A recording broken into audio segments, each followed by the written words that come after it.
This conference will now be recorded.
All right. It is 6 p.m. I call this meeting to order for the North Front Range Metropolitan Planning Organization, and welcome everyone. We will begin with the pledge of allegiance. I pledge allegiance to the flag of the United States of America and to the republic for which it stands, one nation under God, indivisible, with liberty and justice for all. All right, welcome everyone. I'm Kristen Stevens. I'm the vice chair. Johnny Olson is out, so I'll be running today's meeting. And the first agenda item is public comment. And we do have someone for public comment. So please come on up.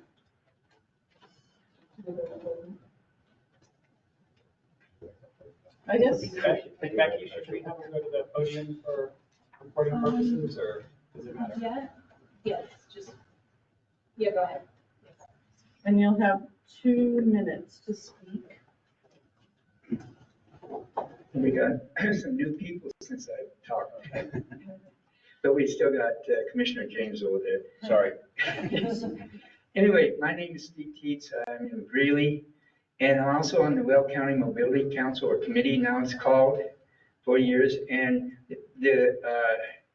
I just want to say is that we've helped a little bit, but we haven't really helped like we need to. We've helped the 60 plus and VIA to help them get funding as well. And I think once or twice in Vision, and that's a disability organization.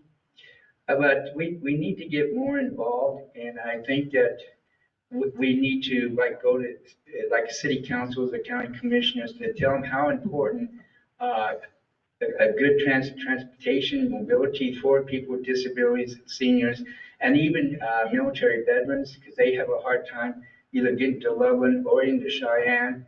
That's a big mess there too. I wish I had time to say more. Also too, since the COVID, the Weld County Mobility Council, still that habit, committee, we've been not hybrid. It's been just on the computer, and that people need accessibility, and not everybody has a computer, or so we need to, because we have hybrid here, we've had any meetings I've been to, government or otherwise, it's been hybrid except for two committees that I know. And I'd like to have it that I know Alex and Corey at the COVID, well, when COVID was going, we just had it on the computer. I think we need to have people have a chance to meet in person. And if they need some help to where, I have an idea, two ideas in Greeley, and that would be the new library or maybe the rec center. Also too, the Weld County Mobility Council, Larimer Mobility Council, we meet 4 times a year now. It started out once and then twice a year, now it's 4 times a year. And I think that's a good idea to exchange, ideas and all that, how we can help each other and all that. And there's one other thing that we've done in the past 2 years is that Boulder County has something like a mobility council, and that's been very good and helpful too as well. We need to work together in this area, and even down south a little bit too. And one more thing is when the at least Weld County Mobility Committee and maybe Larimer County, is that they should give oral reports as well as whoever's the new one that took Corey's place, and also written to you guys, but also oral too. So if you have any, a guest that really knows somewhat what's going on there, because if it's just written and in your minutes, it's not in your minutes. And that's what I say is that it would be a good idea to be able to have more outreach as well. Thank you. Thank you, Mr. Teets. Anyone else who wants to give public comment? Okay. Seeing no one, will close public comment for the evening. And we'll move on to our consent agenda. We have 3 items on the consent agenda. The first item is approval of the minutes for the new planning agency for air quality and the NPO for January 9th, 2025. Second item is the 2021 to 2025 NFRMPO targets for safety performance measures, and that is resolution 2025-03. And then the third item on the consent agenda is the 2024 MMOF call for projects, that is resolution 2025-04. So is there anyone who wants to remove anything from the consent agenda? Madam Chair, question about the MMOF. Is this last year or this coming year? I'm confused. Is this what is presented for approval from TAC just recently? Yes, yes, okay. this is from last month. Okay, I'd like to pull that off, please. Okay, I'll pull that off. Does that go then at the top of the, all right, so we will pull that off. Just to be clear, we also have it under action item too. So it is under Well, MMOF? no, it isn't. What's under action item is something different with the MMOF. It is the Greeley's ask for, Oh, the reduction of, okay. or Weld County, sorry, not Greeley, Weld County's ask for a reduction. Thank you. All right, so that leaves 2 items on the consent agenda, and is everybody fine with those 2 items staying on the consent agenda? Then I would entertain a motion for those 2 items. Madam Chair, I move to combine and approve the consent agenda. Is there a second? I'll second. All right, there's a motion and a second. All in favor, say aye. Aye. Aye. Anyone? Any opposed? Any abstentions? Okay, that motion passes. So I guess we will discuss, does that move then to the top of the action items then? Is that how that works? It'll go, the one that Commissioner pulled will be considered next, so that would be the MMOF. Do we consider that next, or do we wait till the action items to consider? That is the magic of parliamentary procedure. That is the chair's prerogative, but I would suggest that you actually put it under your action items. Yeah, I think we'll put it under action items, because we do have presenters that are here that we may want to present, and they might need to leave. So we will put that at the front of the action items, and we will move on to our next agenda item. That's under the lead planning agency for air quality agenda. And we have a handout from the Air Pollution Control Division from Jessica Furco. That's in your packet. She should be in. Oh, If we could check, she had mentioned that she might be on. oh, okay. I'm sorry, Jessica. Are you there? Yes. Hi, folks. Can you hear me? Yeah. Okay, perfect. I apologize. I have to call in today. Life had some twists and turns for me, so I'm in the car, but I am safely parked. So just to give a few updates from the Air Pollution Control Division, you'll note in our handout that we have updated some of our environmental justice mapping tools. This includes updating and releasing a version 2.0 of the Colorado EnviroScreen tool, which also has with it some new, more user-friendly and engaging ways to engage with the tool, including what is known as our disproportionately impacted community mapping layer. And subsequently, there have been some updates to our environmental justice summary tool, and we also have released a dashboard so folks can see different air pollution facilities around the state and the accompanying environmental justice summaries. Some upcoming engagement opportunities are happening related to our proposal to regulate emissions from landfills, particularly methane emissions from municipal solid waste landfills. So we're having some additional meetings about that. And then just to touch on some actions that were taken at the Air Quality Control Commission in January. First is what's known as the commission kind of approving the division's recommendation for our designation under the PM 2.5 standards, the particulate matter 2.5. For context, recently the Environmental Protection Agency lowered the National Ambient Air Quality Standards for particulate matter 2.5. And so all states were kind of called on to look at their monitoring data and determine if they are in compliance with that new standard. And we in Colorado are in compliance, so we recommended that we continue to be classified as attainment. Another action that was taken was an update to regulations number 11 and 12. These are the governing regulations for our vehicle inspection and maintenance program. Updates included adopting the use of a kind of self-service kiosk technology and allowing that to be in compliance with the rules, and also modernizing some of our testing standards to be more effective at identifying vehicles with emissions issues. We also had a first of many rulemakings related to air toxics regulations. So this first step was identifying 5 priority toxic air contaminants. So this is purely just an identification exercise. There's no additional action associated with it, but the 5 priority air toxics that were identified include benzene, ethylene oxide, hydrogen sulfide, hexavalent chromium, and formaldehyde. Next month, we'll be continuing our conversation about air toxics at the Commission with a briefing from a group of scientific experts that have generously donated a tremendous amount of time and expertise to us to help us kind of put together a framework for identifying health-based standards associated with our priority air toxics. So we'll be sharing some information with our Commission on that process. We will also be considering revisions to our regulation number 7 governing oil and gas emissions. In particular, we will be looking at updating our requirements for a specific type of equipment known as pneumatic controllers, and looking at ways to standardize the data that we are getting from our pre-production and production ambient air monitoring programs, and making some revisions to the regulation to update our definition of disproportionately impacted community.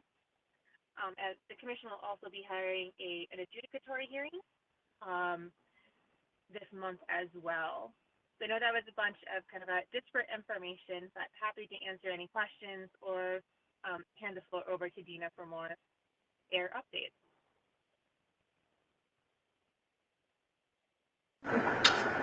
Anyone online? Raise your hand. Jessica, it looks like you're off the hook. Thank you. A pleasure as always, y'all.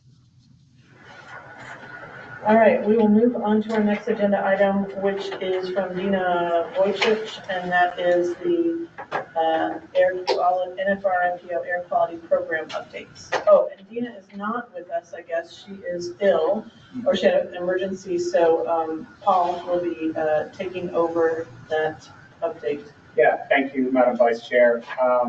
Fortunately, Jessica just covered 3 out of the 4 things that Dina passed along to me as being the most important things. So that makes this a lot shorter.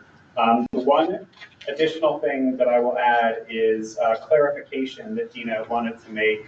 There was a error in the written report that you've got in your packet, and it has to do with the 2 different standards that there are SIPs for. The report incorrectly identified the SIP that is due on January 1st, 2026 as being the severe 15 ozone SIP under the 2008 ozone air quality standards.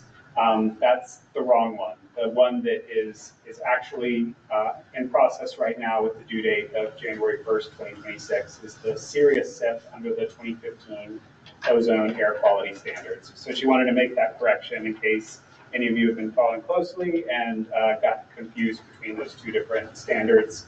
It is incorrect the way that it's written in the report. She noted that Colorado is currently working to develop that SIP. However, it is probably going to be submitted to EPA late after the January 1st deadline because of the legislative review process that Colorado has in place, which is unique and it requires some extra steps. She says that based on what she's seen, it looks likely that it'll probably be ready in March of 2026. That's all I have. Thank you, Paul. Any questions for Paul? Oh, you're off the hook too, Paul. I will give just a brief, the next item is the Regional Air Quality Council. I serve on that. We actually haven't had a regular meeting since, in fact, we have a meeting tomorrow morning since our last NPO meeting. But we have had meetings of some of the control strategy groups. So I will just pass on some notes that Mike had sent, and I believe that Mike and Tom are online if you have any questions. So the February 7th RAC board meeting tomorrow marks the first month in the review process for draft chapters required for the serious ozone state implementation plan SIP due to the Air Quality Commission later this year. All chapters followed Clean Air Act requirements and were drafted with collaboration with the Air Pollution Control Division. The 3 chapters for board initial review and comment during February have been provided to board members and posted to the February board meeting page, and RAC and air quality staff will be giving those overviews on tomorrow morning. And then just so folks know that something that the presentation for strategy deep dives tomorrow we'll be discussing is landscape maintenance. So anyway, are there any questions on that? Like I said, Mike and Tom could field those questions if anybody has any questions about RAC. Okay. Then we will move on to the next item, the non-attainment area air pollution mitigation enterprise. That is also me, and we did not have a meeting in January. We do have a meeting later in February, but I just did want to remind folks about the deadline for applying for those grant dollars. So that's the Community Clean Transportation Assistance Grant Funding Program. The deadline is February 25th. So if you're planning to apply, I would get those applications in soon. And just wanted people to know that there is, this sounds exciting, if you want to spend your Valentine's from 1 to 2 p.m., there is a live informational webinar with Q&A that'll answer some of your questions you might have about the grant program. So yeah. Will's in already. You know it. So. Did you already buy some Maybe, equipment? Kristen, have you had many applicants so far? That's a good question. I do not know how many because we haven't met since since December, and I think there may have been 1 or 2 at that time, but I don't think Darius baptized on. Or anyone from CDOT that might know that? I don't see Darius. There are some Okay. folks from CDOT, so if anybody knows. Is there anyone from CDOT who knows? I see Josie's hand up. Oh, good. Hi. Hi, everyone. Sorry I'm not there tonight. I actually don't have that answer, but what I will do for you, Commissioner Stevens, is I'll reach out to Darius and see if he can get us some information. Okay, then we can send it out by email if that's fine. Just curious. Yeah, no, I'm curious too. Good question. Anything else on that? On that item? Okay. So we're moving along. We're on agenda item number 10, report of the chair. I guess I would just say that this morning I attended the stack because it seems like Johnny is in Mexico. And while there were no voting items on the stack agenda, we did discuss Colorado Transportation Vision 2035, which is the governor's vision for transportation, which includes things like transit being expanded or increased 83% over the next 10 years, which for RTD would cost $450 million. And so it's a bold vision. It also includes increases for sidewalks and train and other multimodal ways to move around the state. So we had a discussion about that. And then we had a discussion about the statewide plan, that there's going to be a public engagement approach. So they are, and Cecil is Cecil coming tonight? I don't believe he's attending. Oh, okay. Well, I was going to say Cecil might talk more about that, but I think that they're going to have a town hall, kind of a phone-in town hall, to get people's information about what they'd like to see in a transportation plan, and then they're going to do an online survey, not a statistically valid survey, but they're going to be surveying people online about what they'd like to see out of the transportation statewide plan. So if anybody is interested in participating in any kind of way or pushing that out to folks that you know, I guess that information you can get from CDOT. Great. And that was kind of all the business that happened. There was a legislative report, and from the federal government, there were a lot of questions and not a lot of answers, just because there's with the new administration coming in, it's unclear what they will do about grants and different kinds of things. But a small informational update on what's happening at the legislature, state legislature, and there are a handful of transportation items on that. So that is all for me. Executive Director's report from Paul. Yeah, thank you, Vice Chair. I've got a number of things to update the council on this evening. First off, in last month's executive session, the council agreed on goals for the executive director for the next year, and we had talked about me just taking a moment to, here in today's meeting, briefly go over those in an open meeting so they're a matter of public record, and all of our partners, the TAC members, and the staff are aware of them. So the goals the council agreed on, the first is to successfully deliver on 2025 federally mandated and regional planning projects. These are the many planning projects we have underway this year. The second goal was to lead organizational strategic planning and alignment, which is something that we started in 2024 and continue into this year. The third goal is to expand and institutionalize the North Front Range MPO's mobility programs work. And I would add to that to continue the success of Bango as well.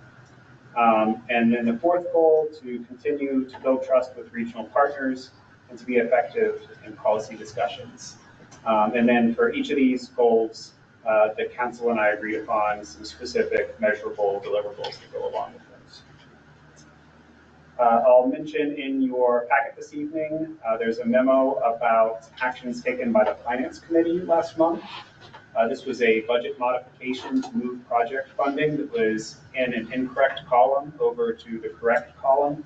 Because the modification is budget neutral, the Finance Committee is able to approve that without council action.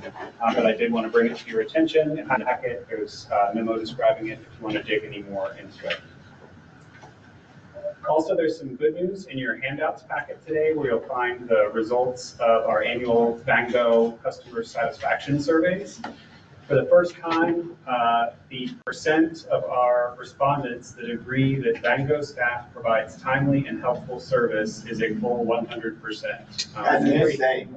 Yeah. Every customer who responded agreed with that. Apparently, from Shane, he's reported that we've hit the 90% a few times, but we won them all this time. So It's a picture of the van in front of the Buc-ee's. is it? Customer satisfaction there. We also, as a part of this process, use a metric that's called the Net Promoter Score, and that's a measure of customer loyalty over time that's used across business sectors. Our score places us among the top loyalty ratings in high-performing organizations, so a lot of loyalty among the folks who participate in the program. I want to thank everybody from Council and from the TAC who participated in last week's workshop on the North Front Range TIGO's priority projects.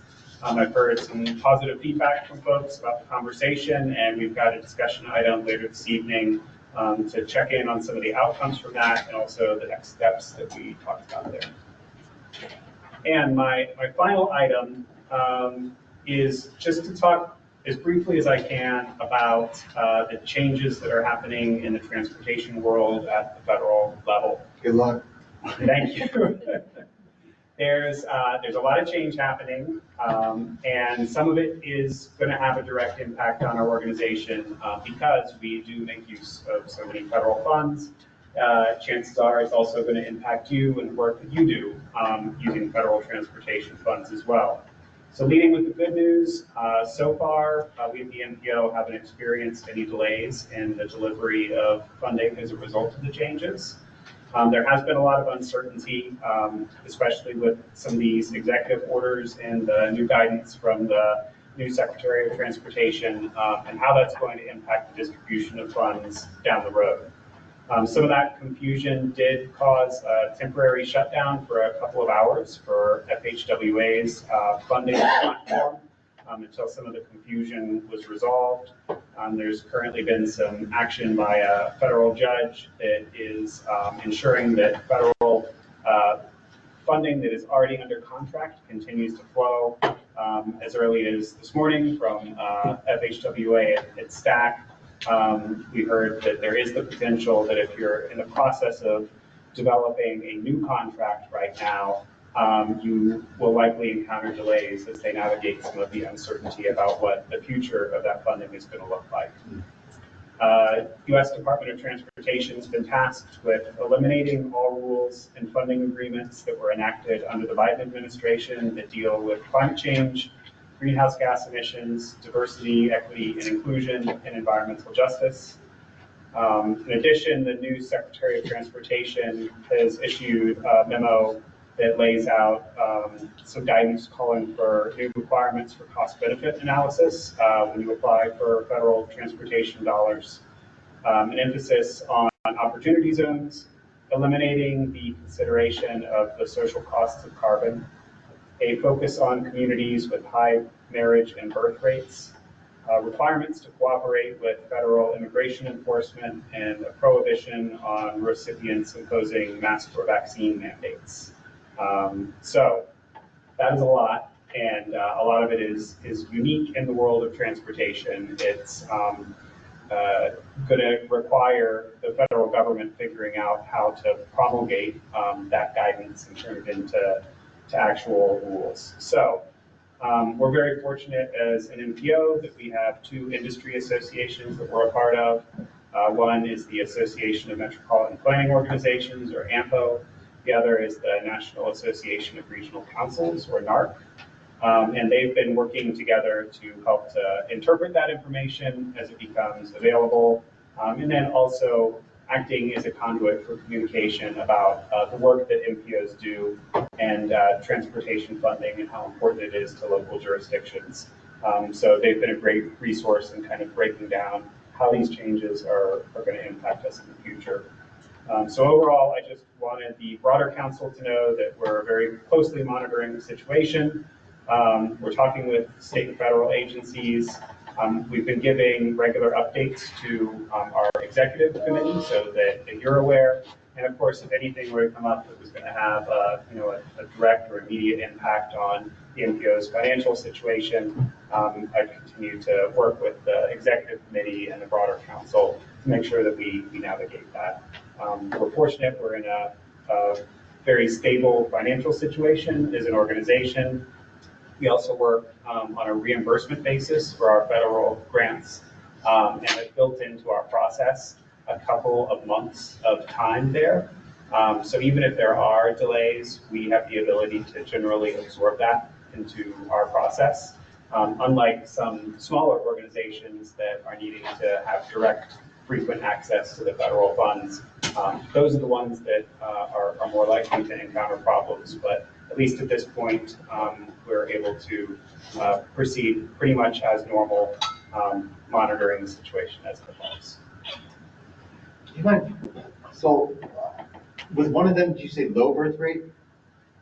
Is that, did I totally just pull that out of thin air? It's the focus is to bring more transportation resources to areas that have high marriage rates and birth rates. High marriage rates get more transportation.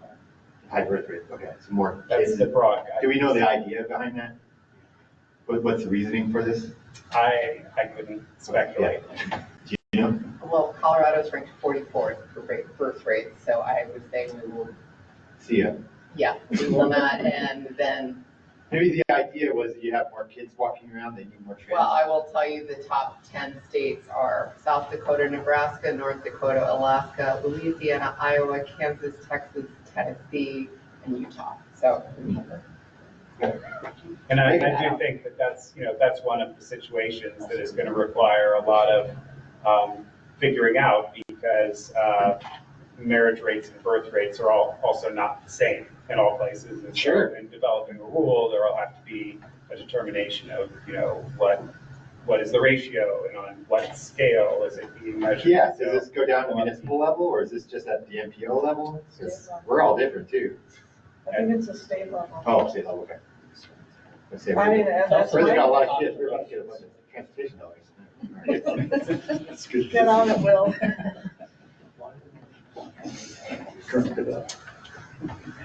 All right.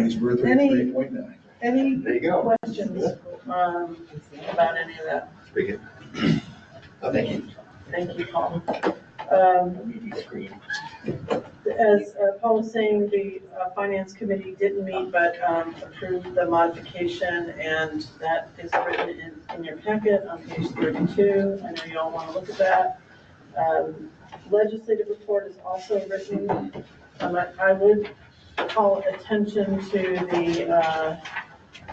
the legislation that would affect the NPO the most is the mode.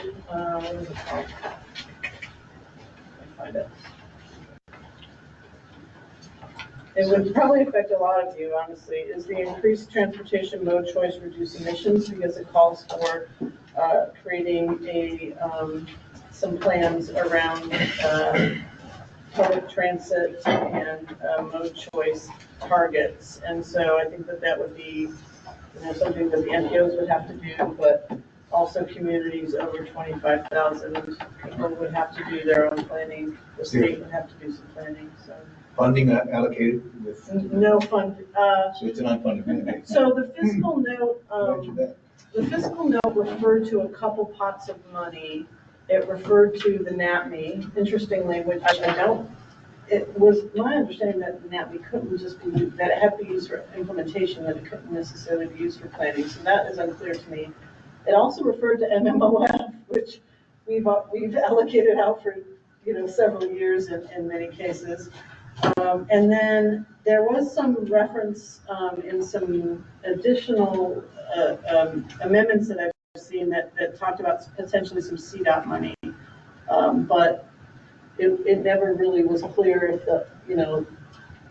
they all sounded like these might be pots of money you could use to do this work. It wasn't like these are pots of money that you can do this work. So I guess I would just say it's probably something we need to keep an eye on.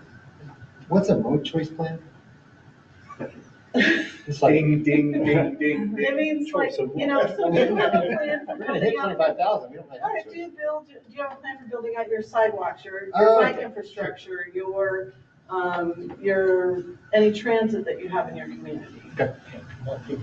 Where are your gaps in those systems, I think, is how I read it, but if somebody else has more information, go for it. Yeah, I think that's been a topic of active discussion for us. In fact, on the ride over here, we were talking about it, that point exactly is one of the questions we hope to see clarified as the session progresses, is whether that needs to be an independent plan or whether it's an element that could be folded into our existing regional transportation plan or another transportation plan. So those are some of the details that hopefully will get refined. I saw some proposed amendments that say that it could be done in conjunction with the greenhouse gas emissions modeling. I don't know.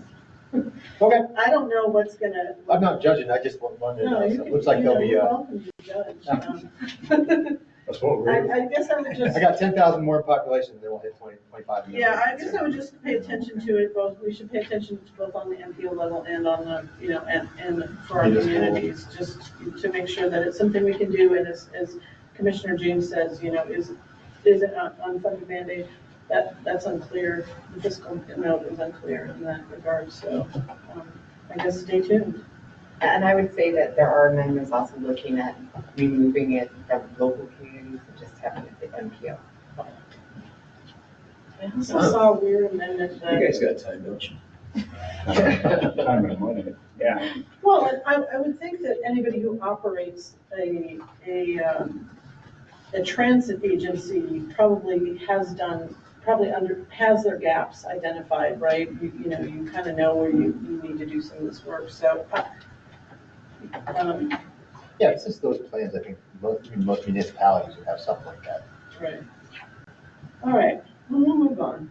Well, yeah, we can save the world tomorrow. tomorrow. The TAC is written, the fourth quarter tip modifications is written on page 34. Mobility is written and it's in the handout. So we move on to action items.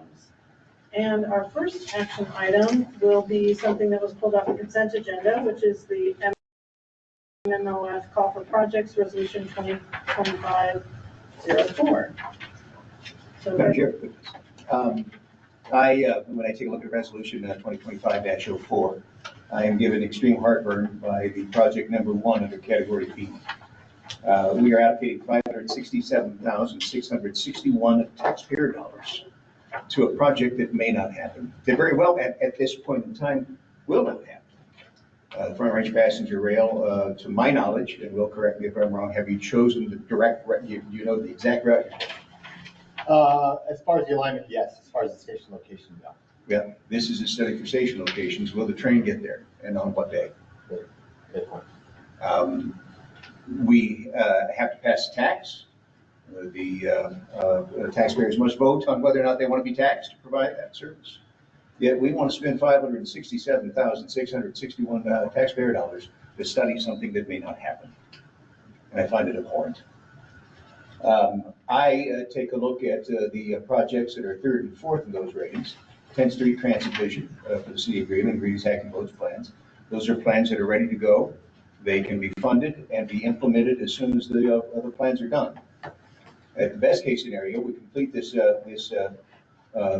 station location plan that is ranked number 1, and we put it on a shelf, and we hope the taxpayers pass the tax upon themselves to build a train that may or may not reach the areas that we're planning.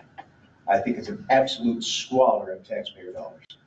Therefore, Madam Chair, I would move that we amend resolution number 2025 to strike FRPR, Fort Collins Loveland Station, as a project, to amend the whereas to make it 6 projects, add the 10th Street Transit Vision for $450,000, and to add the Greeley Active Loads Plan for $117,661, which would split the Can you repeat that $567,000. amount? What was it, 117? $117,661. All right, there's a motion on the table. Is there a second for that motion? I'll second that motion. Okay. Is there discussion on this item? I'm struggling. Obviously I'm a director on the rail. I agree with Commissioner James at my heart. Not only do I have some personal issues on that, just being Mayor Berthoud, and all of this looking as a downside for us as far as getting 12 extra trains a day. Fencing going through our downtown, high rate of speed, and then being taxed for it. I do see the fiduciary side of us kind of looking at this and putting into something that's speculatory, I should say. On the other hand, we have close neighbors that this could really help out. So I'm a little torn on this. At the end of the day, I do see Commissioner James' point of view here that if this does go through, then we can look at stations. But at the time being, we're kind of just putting over $500,000 into something we don't even know would go through. Can I chime in? Yeah, please go ahead. Can I ask staff why this rated as highly as it did? For Do you have some insight on the The TAC TAC. scoring? So the scoring committee met in December, and this is the highest ranking project just based on the scores of the scoring committee, which is made up of a select group of TAC members, just those who self-selected to be on the scoring committee. And then it went to TAC in December for discussion, and then it came to you last month. And this is the recommendation that TAC had, so it just was the highest scoring project. So it's criteria Yes, met criteria. most closely to what we have to score on. Yes.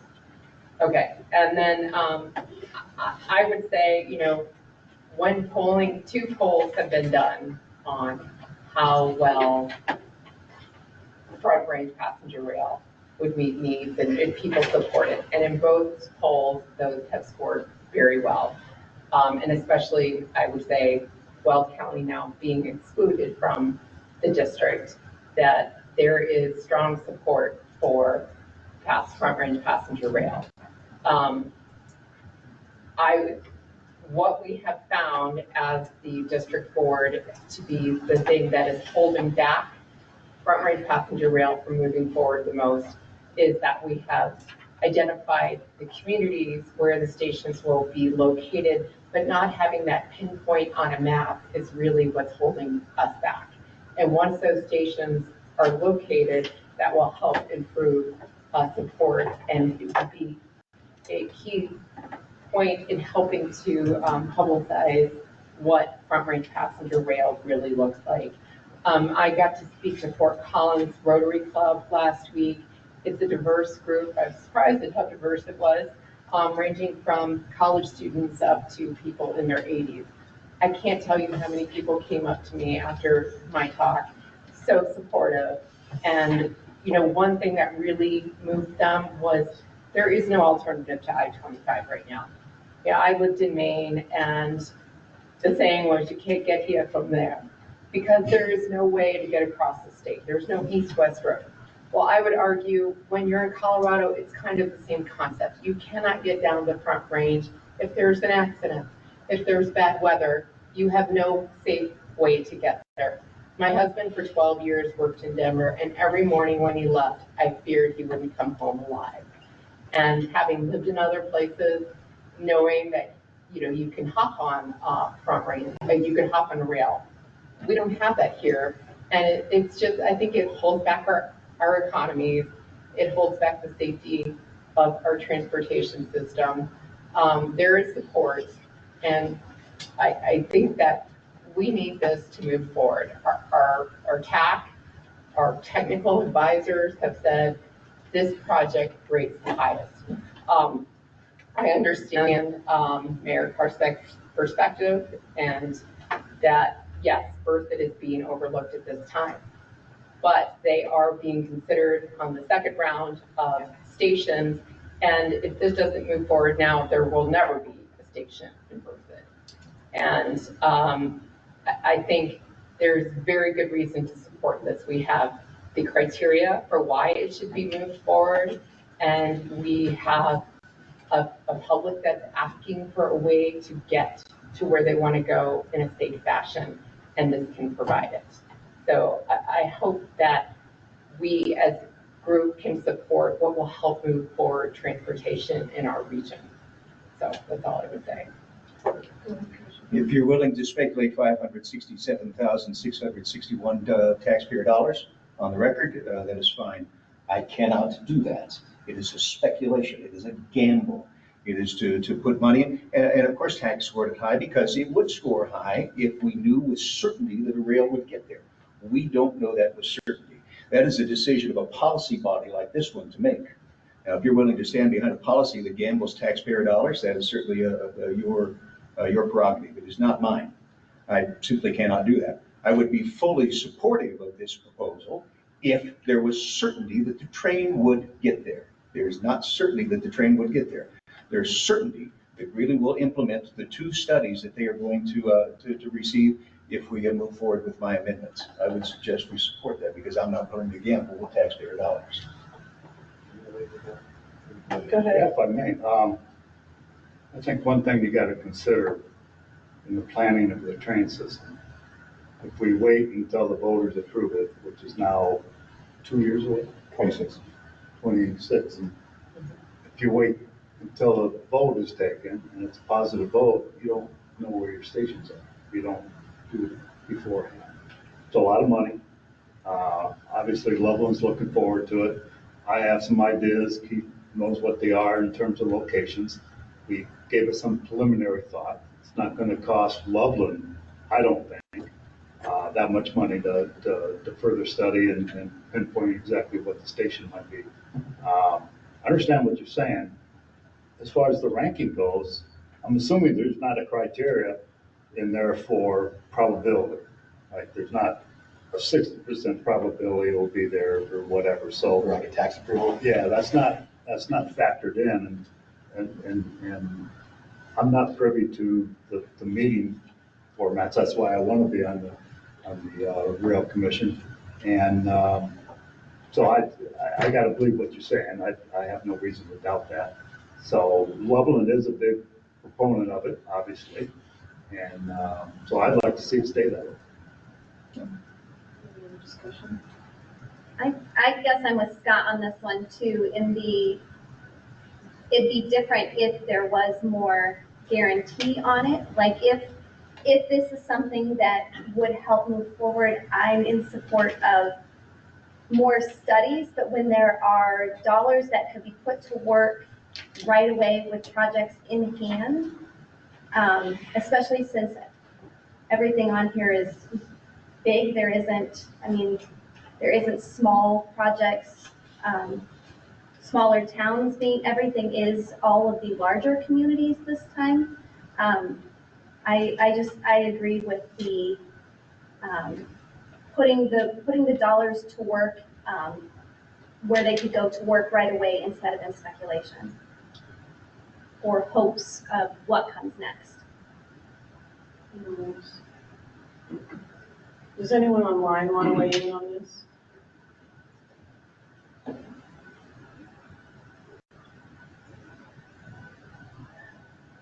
Well, Well,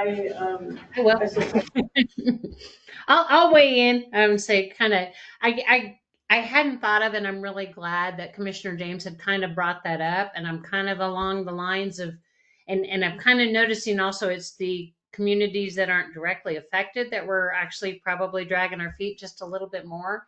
But to put, I hate putting money in studies anyway. That's something that really kind of gets me too, and it seems like a lot of money. Again, I agree with the speculation, and if we can put dollars to work right away, I think that's the best for any of the communities. I mean, I would say that we do put money into studies, and we don't know, part of the work that we do is planning and visioning work, and will it come to pass, for Collins in an active modes plan, how many years out will some of that stuff happen? But it's good to plan for things that you want to happen. I know our communities in Larimer County do want this to happen because they've made it abundantly clear. What's that? Two, Wellington and Berthoud aren't. Do you think the communities in Larimer want this to happen? Gotta be Loveland and Fort Collins. Well, Plymouth would want it to happen as well, for sure. I mean, you would want it to happen if you get a secondary train station. Right, but without But that- without doing some of the work in advance, without doing some planning, without identifying stations, it becomes harder and harder to make this happen, for anyone. And I do think residents in Berthoud would benefit. And, part of the thing that we can do with some of our transit is to make sure that people are connected to it. So if they're not near a station, maybe they're in Wellington, well, maybe we can get transit that moves people. I've been pushing that since the very beginning, because we're paying into this. But our dollars are going to be funding the station and the trips from those stations. So the smaller communities are going to then have to fund the transit to get there. I've tried to bring this up to Chris Nevitt. There's an issue here that we're going to have to be double paying for this. And let's put equity out the window. I mean, this is the most inequitous situation here, where the smaller communities are paying for the bigger communities that have stuff. There's not even an equality there that we have a fair share in even having a stop. So put out there that, well, if you don't get this, then you won't get your secondary stop down the road. First, this has to pass. Then a secondary tax would have to pass to fund the second stops, which would just be Berthoud, maybe Wellington. I don't see the entire Front Range adding another tax just to support a couple more stations.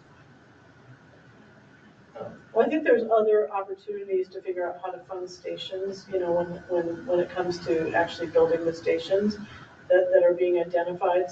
But I think that this is sort of a vision, and clearly some people aren't buying into the vision, but And I Chair, do if I think. could ask, with the city of Fort Collins, Thurman County, and Loveland be so supportive that they would pony up their own $567,661.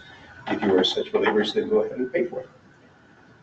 Oh, it's going to be a legitimate question of mine. Is there a match, or is there any local contribution into this study? Okay. And, this is all, I think it was 2 million is what our original Chrissy request was. I don't know if that's 100% accurate, but that's what we were going after for the original study for Fort Collins alone. So there will be a lot of local money going into it. I do have to say, I've lived in 3 places where I was in a small community that didn't have a train station. Mm-hmm. And the ability to hop on a train at the next community and get to where I wanted to go was amazing. Sure. To have that option. But if I'm going to Fort Collins, I'm not going to stop in Loveland to take the train. I'm just going to drive to Fort Collins. I'm already in my car. I could potentially see that. This is all hypothetical. I could potentially see that going to Denver, but I would just go I-25 at that point. I think I think we're not going to agree on this point. I've had these conversations for years now. I don't see that. Our town administrator agrees. We put $15,000 into a study, and CSU has come back to agree. Our economy loses money off of this too. We can't compete with Loveland and Longmont if we don't have a station. I mean, you have a primary employer looking at a place, and they want their employees to have direct access. We're being withheld from being able to compete on it. So there are trains off. I wouldn't be on this board if it wasn't. I wouldn't have testified to the original bill if it wasn't true. As a fact, they did pull us from this study. So I'm bitter at some of the people on it. Is it a net positive? It's just hard to say yes when for sure we'll have up to 12 trains going somewhere between 70 and 80 miles per hour. And when I emailed them last week to say, hey, we might have the highest average mile per hour for our town, they said, well, in that case, we'll do other mitigating things, which would be fencing. And though we should be crossing the railroad tracks anyways, right? It goes through all of our communities, and to have a visible fence split my town in 2 just makes things even worse. I wish there was a way that this station location study had something in there for a transit location study for us to get to this, but it doesn't. So Berthoud's left in these situations of down the road, we'll come back for you. I might not be here. I don't think, maybe you guys aren't going to be here that time. All these conversations aren't signed. There's no contract. And once this is gone, even the rail district members might be gone. So it's really hard. I think you make a good point though too, where you say that Berthoud's already paid in for money for studies, and it's not come to fruition in a positive way as well. So my fear would be spending this much more money to fund a study, only to 2 years from now go, well, that wasn't money well spent. We have to come up with another plan and do it again. Maybe we just take this one back to the drawing board and come up with a better way to study this so that it's not a waste at this point. So you're worried if this passes, or sorry, if this failed, the tax would still go ahead. You're worried that not having the station location nailed down at that point would be a detriment to potential voters, right? That might go and vote in favor? Were you at the retreat? Yes. Okay, and remember the thing that everyone said that needed to move forward the fastest was the station location that had originally been for next year, that we were going to identify those station locations. So everyone agreed that the thing that would help make this a vision that more people could see as a reality. And appealing, yes. I worry about the politics of this. Can I make a comment? Please do. Yeah, so, I mean, the issue of planning without knowing that you've got guaranteed money to build something just seems to me to be a little false in the sense that there are many things historically that have been funded that allow for planning before you have guaranteed funding to build it. The example that strikes me is the strong support that I've heard from a number of people for Highway 14 and I-25 interchange, which there's $1 million that's going towards planning, and there's no guaranteed funding for that. I mean, it's a $100 million project, and nobody knows who's going to pay for it, right?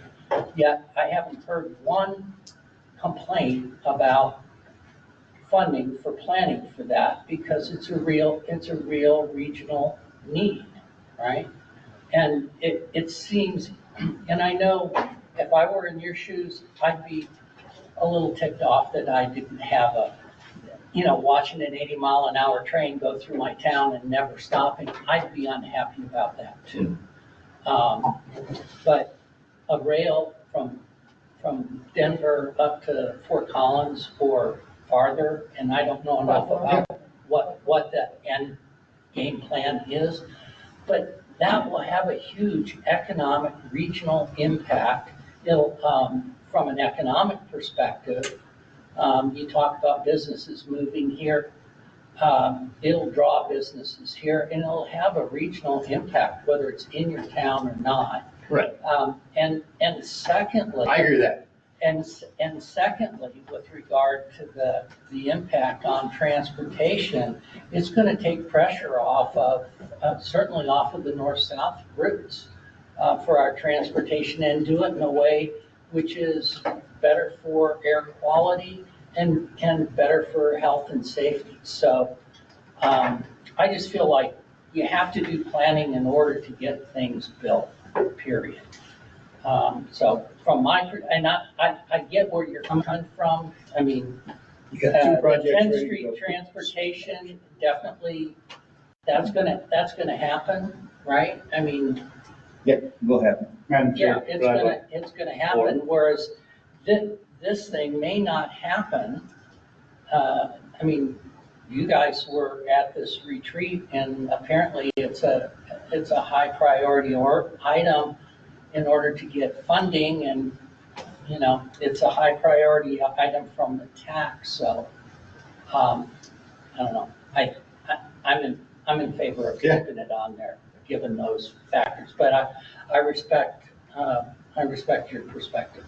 Appreciate you being on record. Mayor Pro Tem. Couple points. As far as speculation, and I don't go back to the I-25 days, but I bet you there was a lot of money spent on plans before I-25 was approved. I think that happens all the time. The other thing, specifically to Loveland, as Keith knows, you give me $20, I'll give you my idea of where that, I know where I want to have it right now, so I don't know if. So you'll do it for $20? Put that out there. I might fund that myself. So anyway, maybe we don't have to spend $500,000 for this. And the last thing is that I have a lot of respect for TAC, And they spent the time and the effort to come up with the rankings, and that's where it sets. And I would hate to reverse their efforts. I understand this is a trained versus a no trained community type situation. And I understand that. And if I was, this to go forward, I'm going to request that I be on the passenger rail committee. And I guarantee you, I will support you 100% with whatever you want to do going forward. But I've heard this kind of stuff, comments from a lot of different people for several months now about passenger rail. And so I would probably had a pass here, but that's my thoughts. Obviously, I support it. Well, one thing that, I'm wondering if. Madam Chair, I call the question. Okay. You gotta get the floor first. No, I call the question for you. We already got the motion. Look it up. We beat this, yeah. Well, Take a vote. No, I don't disagree with that. Maybe all, yeah, I agree. I don't recall it. I guess I would just like to, say one thing. Can I do that? You are the chair. Well, you're the chair. You have not recognized my call to question. I would just like to say that maybe there's some kind of compromise we could come to where we split the difference with the 10th Street project and this project. Maybe then, everybody would be a little unhappy and everybody would be a little happy. Well, I would be willing to do that because I don't think it's gonna cost Loveland that much money. He's slapping me if I'm out of line here. Yeah, you're fine. So I'll be glad to put whatever savings we have in place to the rest. So I guess I would ask, the motion, the person who made the motion, would you accept a friendly amendment that split the money between? My motion stands, Madam Chair. All right. We in Loveland vote on calling the question. She didn't recognize my call to questions. All right, I recognize it. We'll take the vote then. So we have a motion on the table and a second. All in favor of this motion, say aye. Aye. All opposed? Nay. I don't know what we're voting. Yeah, on. Sorry. Oh, you want to repeat the? My amendment is to strike the front range. That's what we were, okay. Right, yeah, so we're voting for the amendment that I made. The amendment was to strike the funding for the Front Range Passenger Rail, Fort Collins and Loveland stations, and to add the 10th Street Transit Vision and $117,661 for the Greeley Active Modes Plan. So that's the motion to be. I support that. All in favor, say aye. Aye. Aye. Opposed, nay? Nay. Nay. And if you're, I'd call, for a roll call vote, please, yeah. Roll call vote. We've never done one of those before. Yeah. Well, I am a pain in the How we gonna do this? I'll go around the room. Carspec, Yes. Mallett, No. James, Yes. Stevens. No. Jenkins, No. Canonico, No. Hyde, Yes. Cochran, Yes. and I have two members online. I've got Dean, Yes. and I have Klein. Yes. And did I miss anybody else online? I don't think so. Okay, the motion passes. Now, Madam Chair, to further complicate things, you must act on the resolution as amended. So, Madam Chair, I would move that we approve resolution number 2025-04 as amended. Is there a second on that? I'll second. All right. There's a motion and a second. Any further discussion on this motion? Seeing none, all in favor, say aye. Aye. Aye. Four nays. Yes. Madam Chair, can I ask a kind of follow-up question? Yes, you may. When do the Front Range Passenger Rail, I know there are alternating terms for the two representatives on the board. When do we vote on the alternating one for this year? It's 2026, Okay. so next year. I will add this, though, there was conversations about voluntarily vacating the position at the end of last year. Yeah, when the tax was up, and I'm happy to do that now, instead of. So I don't. I can talk to Chris and we can just roll it. I mean, I don't think they would. I mean, we got to vote on it. We got to be democratic. to that point, I think that if you are so opposed to it, I don't know that it makes sense to have you as a voting member on that board. If you, yeah, I think that's the NFRMPO's prerogative, but I think it's my mental health that might be keeping you from it. But the other half of it is, I think it's important then to see the collateral damage of what this all means to us. So that's why I'm on there, but I'm happy to leave.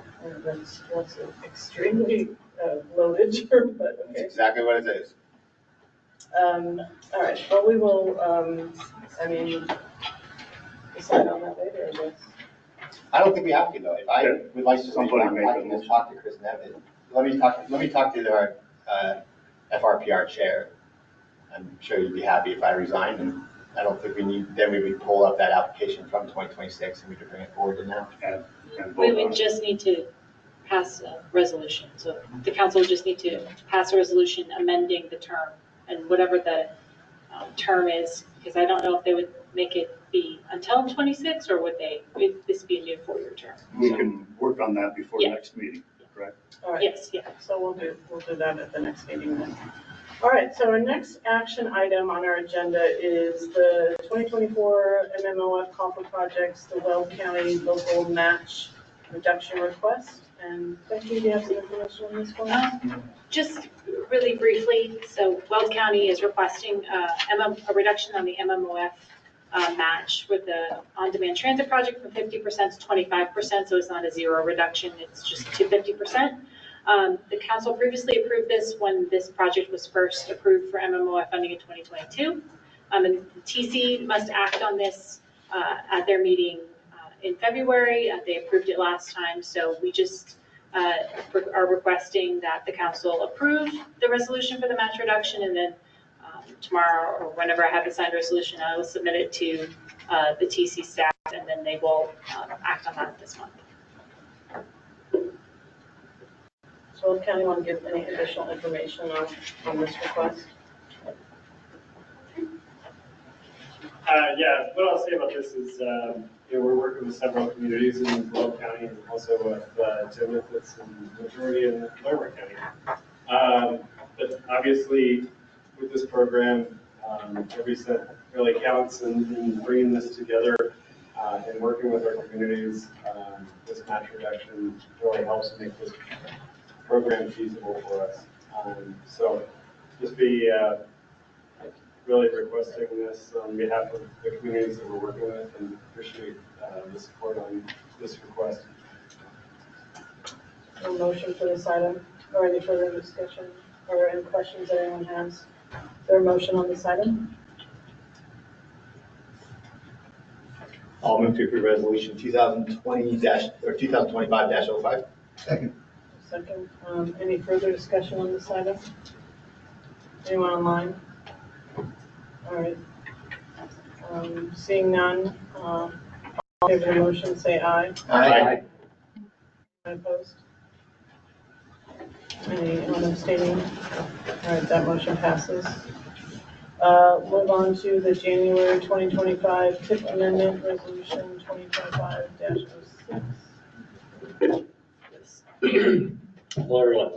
So the January 2025 TIP amendment includes the addition of the CDOT Region 4 new project, US 85 UPRR gas project, which has 43,785 in federal Transportation Commission contingency or TCC funding, and 458,000 in federal regional priority program funding. All that goes into previous funding. From my understanding, this project is completely finished. It just needs to go into our TIP as part of one of our procedures. NFRMPO staff noted no disadvantages and support and also TAC recommended Planning Council approve of the January TIP amendment in their meeting on January 15th. Thank you. Any questions for Jonathan about this item? Seeing none, would entertain a motion to approve the resolution? Chair, I move we approve resolution 2025-06. There's motion and second. Any further discussion on this item? Seeing none, all in favor say aye. Aye. Anyone opposed? That motion passes. Moving on to the fiscal year 2023, 2024 transport POP update, and that's resolution 2025-07. We have Joshua. Oh, Joshua Ma from Transport is maybe online.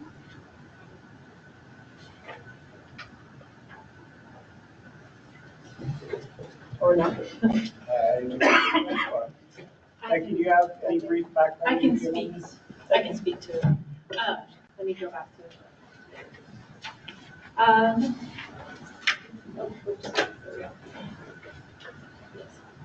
So for this first POP item, which is the FY 2023 to 2024 POP updates, as you may recall, a couple of months ago, Transport brought to you an item to update the FY22 POP, which was the result of additional funds from IIJA. The projects remain the same, but the funding amounts for those projects have changed. So for these projects, there we go.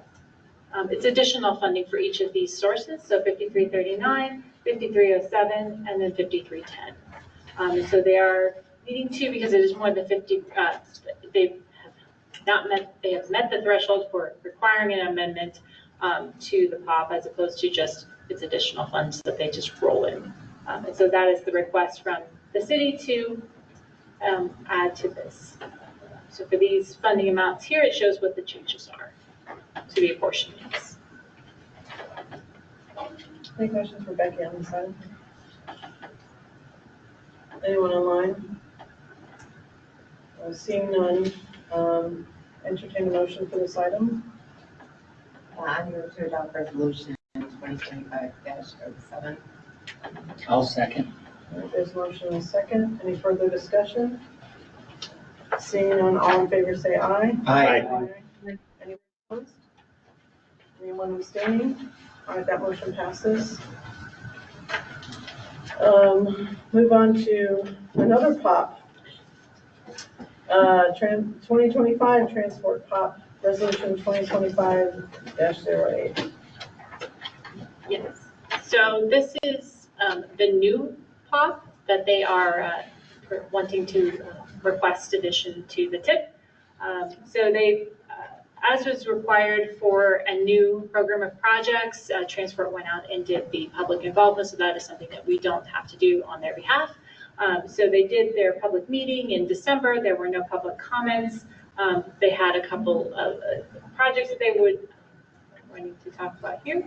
So these are the projects. It's the same funding sources, 5307, 5339, and 5310, mostly for maintenance, capital costs, doing maintenance and replacing to rolling stock, as well as their dial-a-taxi and dial-a-ride. They've incorporated some of the COLT projects into this as well. Any questions for Becky on this item? Seeing none, is there a motion? And Chair, move to approve resolution 2025-08. Is there a second? Second. All right, the motion is second. Any further discussion on this item? Seeing none, all in favor say aye. Aye. Opposed? Anyone abstaining? All right, that motion passes. All right, we're on to discussion items. First discussion items is a 10-year priority list. Becky, it's just the Becky show today. It's a Becky show. So I want to thank everyone who came to the workshop and participated last week here in this exact same space a week ago today. So the handouts packet, I have included the list of the projects that were received votes at the workshop. So I included only those roadway projects. They are not ranked in any order other than they are grouped by corridor. So if you were at the workshop and you notice a project that you voted for is not on that list, please tell me. If you weren't able to attend the workshop and there's a project that is near and dear to you, or you're curious as to why that project is not on the list, also please come talk to me and we can discuss it. We can always add a project that was on the original list that didn't get a vote to that list. But the outcome of the workshop was a series of next steps. So the first one is to have a discussion at the February TAC meeting in a couple of weeks regarding the data needs for project analyses and the addition of corridors to the 6 priority corridors that we already had. So that was I-25, US 34, US 85, 287, and then State Highways 392 and 14. There is a request to add Harmony Road, Weld County Road 74 to the priority list. I did not have any projects to have anyone vote on at the workshop. However, there's no, we can add corridors. We have 30 regionally significant corridors. I would strongly recommend we do not have 30 priority corridors, but we can have as many corridors as council would like. Thank you. If I can ask you Yes, about that sure. corridor concept. I think it's good to have the corridors that we have, but can we talk about their ranking, and some corridors need to move up, down, perhaps even off? But I think that's a good conversation to have. So for the RSCs as a whole, all 30 of them, or for just the 6? I'm fine with the 6. It was that, Oh, okay. that, third, that list of 30. Absolutely, yes.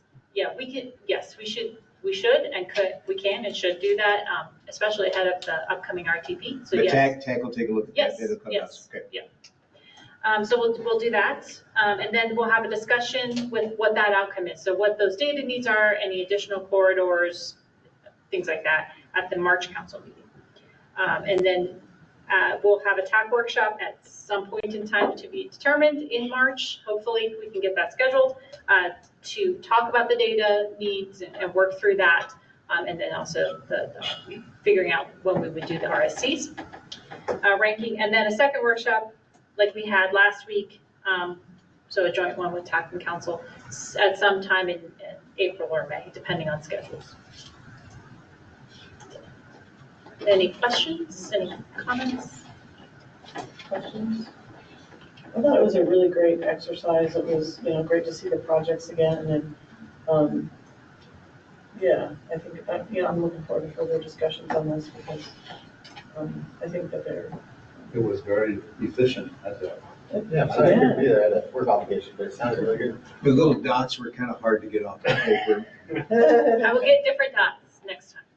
Bigger. Official complaint. Bigger dots. I think that this work is really important, that we look at things regionally, and so I think that gave us really the opportunity to do that. And I don't think I think we really accomplished that. So I really like the idea that we can, because that's what we're here for. We're not here to just, advocate for our own community, but to think what's good for the region.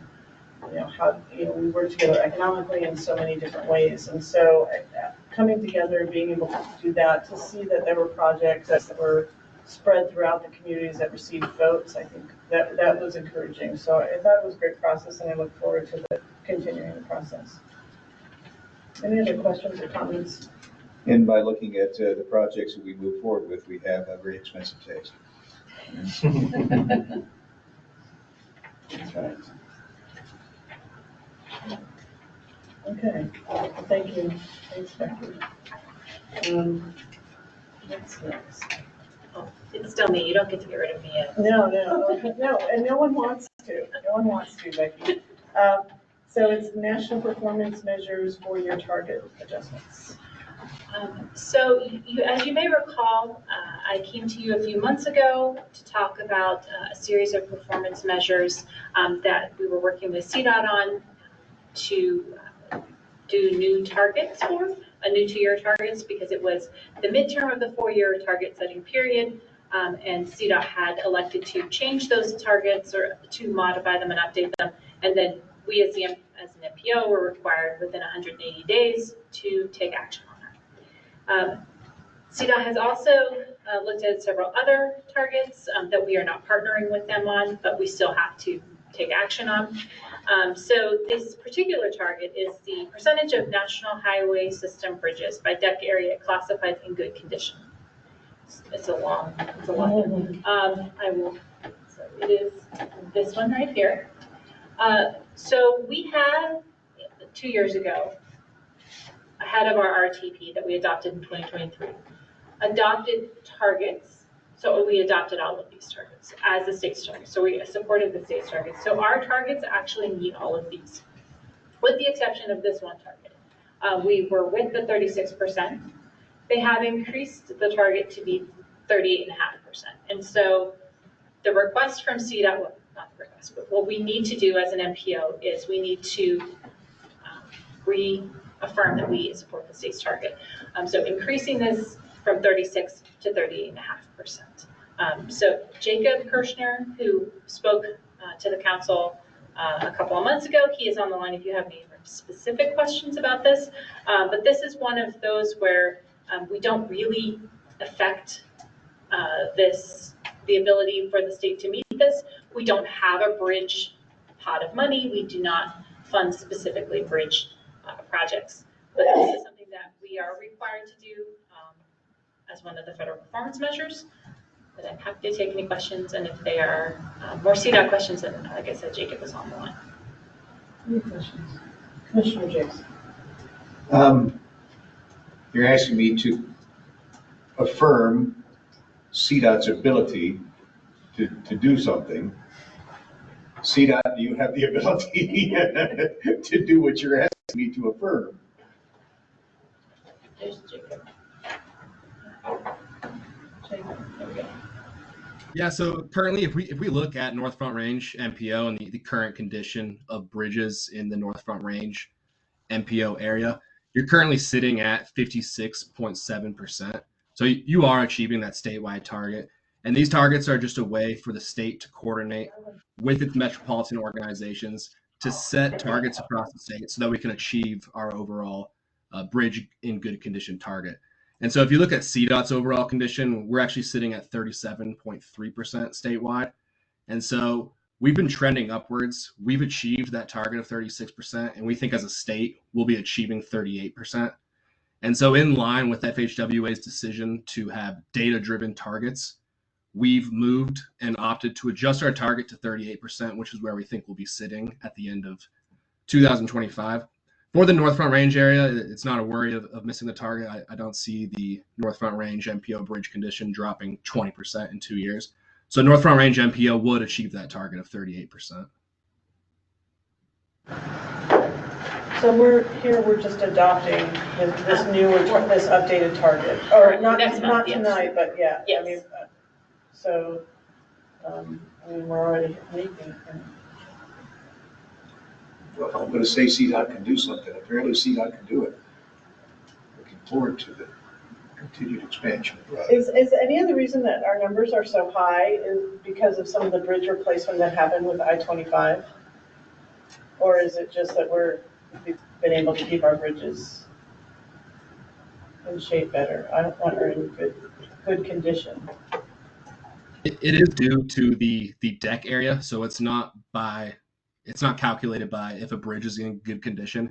It's the total deck area. So if bridges were replaced in the North Front Range area, it's likely that's what's driving the bridges to be in good percent. A lot of our statewide bridges sit in that fair condition.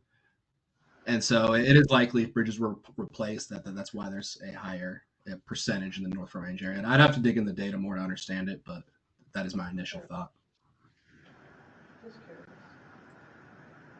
All right. Any questions about moving that number or concerns about doing that? Okay, it sounds like we have something fun to vote on next month. It's moving in the right direction.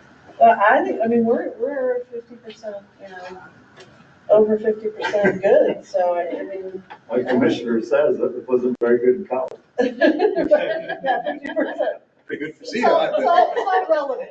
Everybody else is 37. I wouldn't have gotten a degree. We're grading on a curve here. Okay. So, Bumpy curve. All right. Well, thank you, Becky. We're just flying through the agenda. Yeah, what's Becky's next topic? The vice chair can really get through the meeting, huh? We're on time. And, so our next item is council reports. right? We're done with executives and Yes. discussion items? Okay. And Cecil is not here, is that right? Correct. I received regrets from Commissioner Gutierrez. He's not able to join us. Well, we're just happy to have a transportation. Step in the right way. All right, well, we'll look forward to seeing Cecil another time. She'll have some reports for us. The staff report is written. The CTIO is a written report. I-25 Coalition, Scott James. We met, it was good. I would ask that you take a look at your emails. Evan got that out today, kind of a doodle poll. It's my request that the whole group get together, the gang get together again in person. We're willing to host here in this room. Might borrow you some other than barbecue, or barbecue if you like it. And we'll have a conversation about future visioning for the I-25 coalition. We've accomplished some pretty amazing things. I talked to Heather Paddock at CDOT about this. We want to kind of put together since we formed in 2013, what are the accomplishments of the I-25 coalition? I think they're significant. Discuss those and then talk about visioning for that particular coalition as it moves forward. So please take a look at your email. You should have received that from Evan today. Let us know what date is best to meet in person. And I look forward to encouraging a lot of the old gang. I would like to see some of the chambers, to see the Fort Collins Chamber back again, because they were instrumental in the founding of that coalition, to get NCLA on board, to get Sandra back, the lobbyist who has helped us so much with funding, and to hopefully get some of our metro area partners to come up here to the sticks. I mean, that's it. The next focus, in my opinion, on that I-25 coalition is, we've got to take a look at segments 2, 3, and 4, and then of course on segment 9 as well. So anyway, that's my intention, is to get everybody together and talk about, all right, here's what we've done over the last few years. What are we going to do in the next decade or so? Before I die. Great. It's a great idea. All right, thank you, Commissioner, and look for that doodle poll and fill it out. Front Range Passenger Rail District, I know folks want to talk about that one more time. Well, yeah, I think it makes sense that I resign, so I think Becky will be working on the documents. And then I'll talk to Chris Nevin about it anyways. I'm sure he'll be stoked about it. So, other than that, our last meeting, we had I forgot the official term, but basically we had Jeff Dawson from CDOT look at the average train time. So 79 miles per hour is what they're shooting for. Only if certain areas could go faster than that. They said a lot of areas will be slower than that. So 79 seems to be the average. And then we reaffirmed our officers, which would be Chris Nevin, Joan Peck, and Louise, I forget his last name, wrong, from Los Angeles County for, Yeah, no, I won't go with think. yeah, treasurer. Same, the same. That's all I have. Do you remember anything else? And Councilman? My mind's kind of a blank right now. Okay. Do you have an executive director? Is there an executive? Oh, Chrissy, yes, so Chrissy is our interim executive director, general manager. So she was carried on after Andy, and she's considered interim now, and they'll be doing a search for a full general manager. I don't know when. All right. Any questions? All right. Our last item, post council member report, Commissioner Scott James. Well, it says Barry Buck, I know. There was miscommunication. Sorry about that. I'd like to keep my reports short, and you've heard of many of our reports before. But one of the things that I'm proud to have voted to move forward is $5 million from Belton County on the continued funding of the completion of segment 5 on I-25. We committed to that this week, as well as Evan, and you'll hop in here and fill in the blanks for me if you'd be so kind. Have we started officially on our work on High Plains Boulevard, or is that still just in the next day or two? Go ahead. You know more than I, sir. Yeah, for the design work that we're doing on High Plains Boulevard, certainly we're nearing 90% completion with the design on High Plains Boulevard, which was an extremely quick and effective design, and our team is really pleased with. We really hired the right team in putting that project together. So with High Plains Boulevard, we are looking to go to construction here, I believe in April. So a real tight timeline, but should be completed with the project before the end of the year. And then budget if you're not familiar with High Plains Boulevard, what it is basically County Road 9.5. It is more or less a mile to the east of I-25. It connects Firestone through Meade into Berthoud through Johnstown. It becomes County Road 3E in the Larimer County side and connects to 34. So it is a parallel arterial that we think is going to be very needed. So. Yeah, definitely. And our little section that we're looking at is about a mile long and connects County Road 32, which is just a mile north of Highway 66, up to County Road 34. And then from there, Meade's working with some developers on finishing up the next mile. So it's really just chunking off piece by piece, getting this project completed. And as Commissioner James has alluded to, we'll have this really nice parallel arterial to I-25. So you're gonna start on the south and go north? It's really just kind of as development comes, we're just piecing it in. And I know Berthoud's got some sections that are really in the planning zone, but. Yeah, we're waiting for Berthoud really to come on. All right, we turned down their metro district, they haven't come back yet. Oh, they did, they turned down their metro. We turned down their metro district. Oh, wow. Now we have a good policy, hopefully they'll come back. Okay. Good for you. Thank you. That's all we have. Yeah, that one, Okay. thanks. All right, so next month, looking for agenda topic suggestions. I might suggest that we maybe have a legislative kind of rundown. Maybe we'll have more information at the federal level. We'll definitely probably know more on some of the state bills.